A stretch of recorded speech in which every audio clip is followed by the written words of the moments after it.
Hello guys, welcome to this video. In this video guys, papakita ko po sa inyo ang pag-apply ko kay Support Loan app na madadownload sa Google Play Store guys. And for more information guys, please visit the video description guys, please, habang pinapanood niyo po ito. So straight to the point po tayo. July 8 po is dinownload ko po si Support Loan app sa Google Play Store. And ito nga ang ads niya guys, loans available up to 40,000 pesos. 0.6% daw a day. May term daw siyang 120 days ayon sa kanyang ads. Up to 40,000, no hidden charges, flexible repayment plans, low interest rates. Ito tayo sa mga low interest rates guys eh. Safe and trusted. At meron siya dito guys sa kanyang app about. Check nyo guys yung mga legalities ng mga tinitingnan yung loan app, lending application sa Google Play Store guys. Tinitingnan nyo rin yung mga legalities niya para ano, hindi lang kayo nakarely sa mga reviews guys. So sabi nga dito guys is about the company. Support Safe Loan Online is a legal and compliant application developed by a company named Excellent Era Lending Service Corporation. Our SEC registration number is yan, CS201913-044 at meron nga silang logo sa kanilang app guys na SEC registered daw sila. So released on January 2024, updated on April 23, 2025. So pag dinownload ko nga yung support. Actually guys, dati na, para maalala ko lang guys. Dati na po is nakapag-apply na po ako dito. So na-approve po ako sa amount na 1,500. And ang marireceive ko na lang po is, if I'm not mistaken, is 950. Tapos ang babayaran ko guys is 1,450 ba yun? 7 days, in 7 days. So syempre hindi tayo interesado sa mga ganun kalaking service fee or interest fees guys, diba? Overall charges. So hindi ko green up yung offer guys na 1,500. In-uninstall ko po yung app. And then nakalimutan ko na rin kung anong ginamit kong number doon, kaya para lang maipakita ko sa inyo guys paano mag-apply dito, dinownload ko po ulit siya. And pag open ko ng app guys, sa Google Play Store ko po siya dinownload.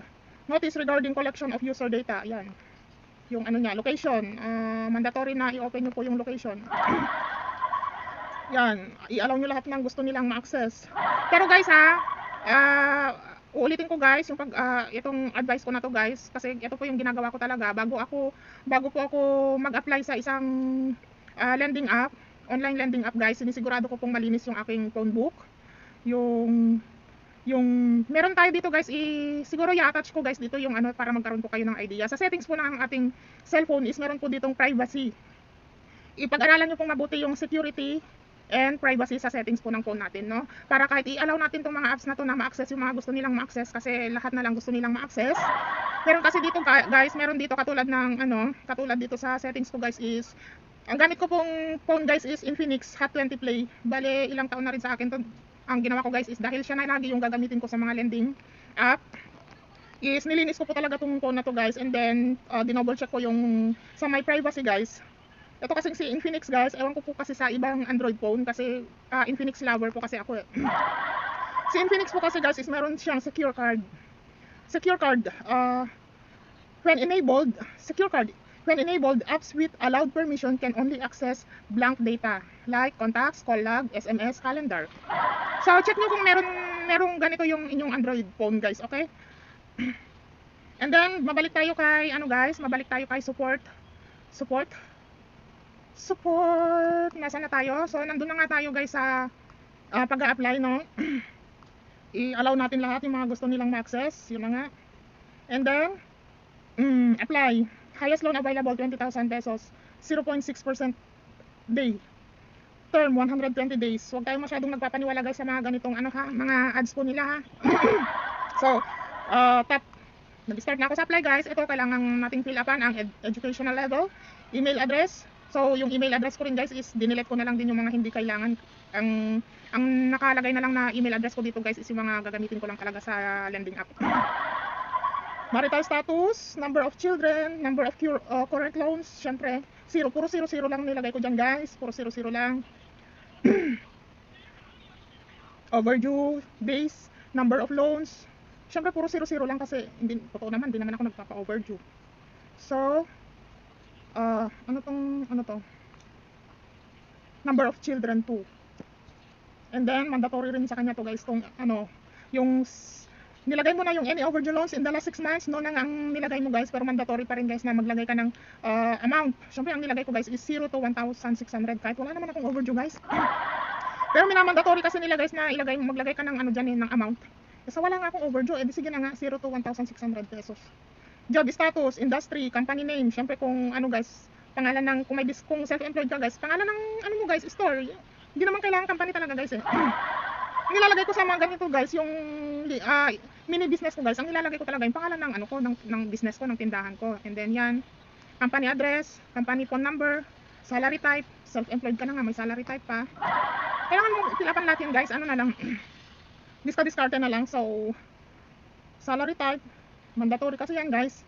Salary payday, mandatory na twice a month. So, di twice a month. Monthly income, syempre 25k naman ang lagi kong nilalagay guys, 25k. And then, yun na, pipicturan mo na yung ID mo guys.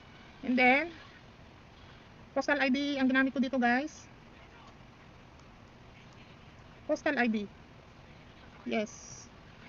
Bakit wala akong ng screenshot ng mga IDs na kailangan? So, postal ID ang ginamit ko dito guys. Siguro, pasensya na guys, siguro nakalimutan kong screenshot yung mga ID na pwede dito, no?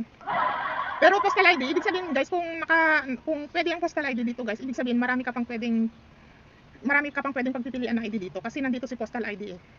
And then auto-detect yung kanyang ano guys, yung kanyang ID information, i-double check mo na lang. So hindi niya tinatanggap guys. Halimbawa postal ID, kailangan mong ilagay yung letter sa dulo ng number. And then face shot.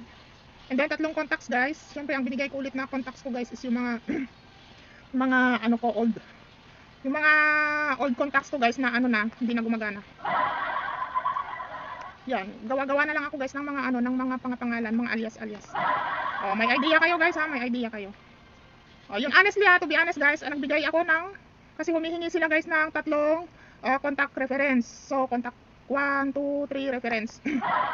And ang binigay ko nga guys is talagang inayos ko yung phone book ko guys bago ako mag-download ng lending app. Inorganize ko yung aking phone book para hindi na ako mahirapan sa pagbibigay ng ano. As usual guys, pag online lending app, ang binibigay ko po talaga is yung mga, dahil napakarami ko pong SIM card dati na hindi na gumagana ngayon, nag-expire na, yun ang binigay ko guys. Kung tawag nito, doon lang naman ako ano guys, medyo loko-loko. Pero pagdating sa pagbabayad naman guys is responsible naman tayo, responsible borrower naman tayo.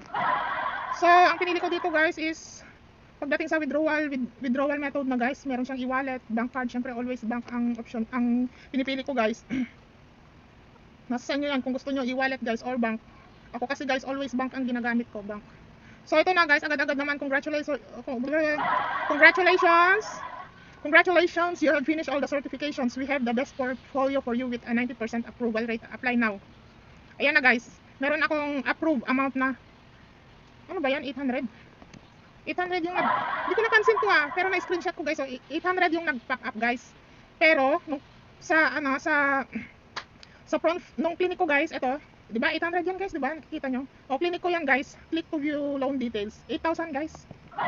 Ito na, prepayment amount 8,000. Loan period 120 days. Receive amount 4,960. Service fee 3,040. Terms 2 terms. Repayment plan 1. Tingnan natin kung itong 2 terms niya guys ha. Installment amount 7,920. Dito na tayo magkakalaman guys. Repayment plan, buti na lang guys, buti na lang hindi po siya auto disburse. Kung di patay tayo nito. Repayment plan 8,000 ang amount na ma-approve sa'yo, sa akin pala. Kung i-grab ko siya guys, sa first installment, nung araw na in-applyan ko to guys is July 8, 2025. So, first installment, kung grinab ko siya nung araw na yon is July 14, 2025. 7 days ba yun guys? Ang kailangan kong bayaran guys is 7,920 in 7 days. Sa pangalawa guys, sa pangalawang pagbabayad ko guys, November 5, 2020. So, ipagpatuloy natin guys at ubos na naman ang ating oras. Ulitin natin guys ha, sa repayment plan, 8,000 yung approved amount. Kung green up ko siya guys nung July 8, ang matatanggap ko lang guys is 4,960. Ang service fee niya guys is 3,040.